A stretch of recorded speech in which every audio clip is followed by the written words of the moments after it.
বই আমার 5,500 টাকা দাও বাজান, আমি অনেক বিপদে আছি বাজান, ঝামেলায় আছি, আমার টাকা দিতে হইব বাজান। কি ব্যাপার সিদ্দিক চাচা তোমার পা ধরে কাঁদতেছে কেন? আরে কি হয়েছে আবার?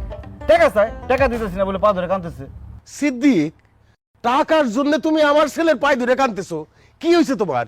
আর কইন না বাসার ভাই, অনেক ঝামেলার মধ্যে আছি। আজকে 3 দিন ধরে আমার স্ত্রী হাসপাতালে, তার চিকিৎসা করতে হইব। ছোট মাইয়াটা পাশের বাড়ির এক বাতিজার লগে গেছে পলাইয়া, তারে যে খুঁজান মুই হেঁটে পর্যন্ত নাই।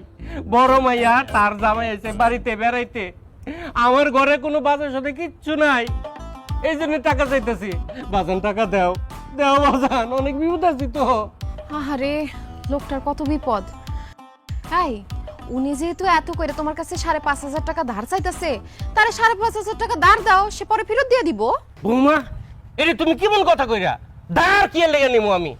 আমার কাছ থেকে সে 5,000 টাকা ধার নিছে, সুদে আসলে 5,500 টাকা হয়েছে।